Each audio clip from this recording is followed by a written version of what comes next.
So this is the first video since the bike had the engine change. Bike is now back on the road and fully working again, but it is in need of a deep clean because it is looking sorry for itself. So that's exactly what I did. Got it home, got all my gear out, 2-bucket method. I like a 2-bucket method. It stops all the grime going back onto the bike. So I've got grit guards in the buckets, I've got snow foam, I've got some grease and dirt remover. So first things I'll do is give the bike itself a good blast off, loosen up all the dirt as much as possible before even thinking about touching the bike with any kind of cloth or a mitten. And you can see, you need to get right underneath there. Get as much of this grime and dirt as loose as possible before we actually do any contact with the bike. As you can see there, using some detergents and loosen it off even more. It just helps break down all the dirt and grime.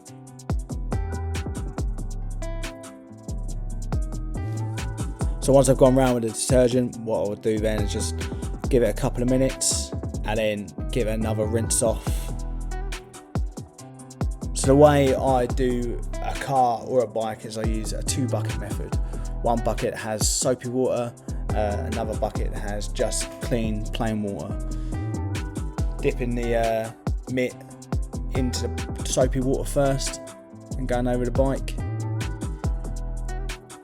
And then once I've cleaned a section of the bike, I will then go into the clean water that has a grit guard in, rub the mitt on the bottom of the grit guard, getting as much dirt and grime off the mitt as possible, and then go back into the soapy water and then start the phase all over again, and then just repeat until the bike is gone all over.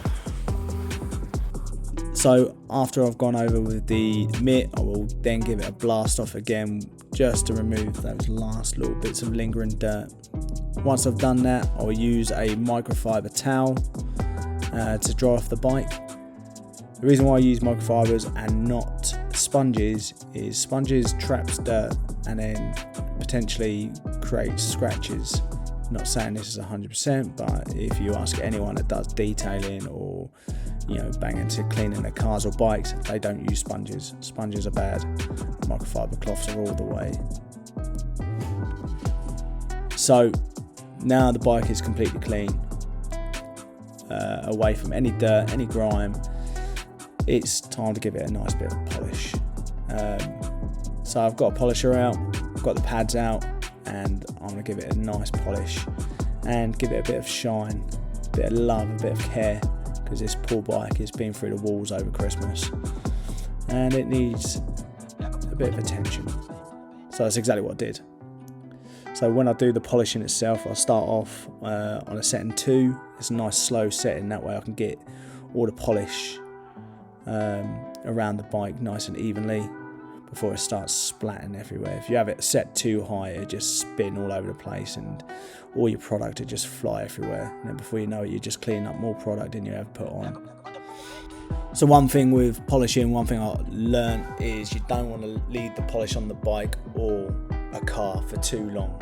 Reason why, it'll start drying out and then before you know it, it's really hard to wipe off. So with this, I've left it on quite thick, but it's gone around the bike and it is polishing away nicely. But what I'd be able to do next is wipe it off with ease rather than struggle to wipe it off, and you'll see that in a bit.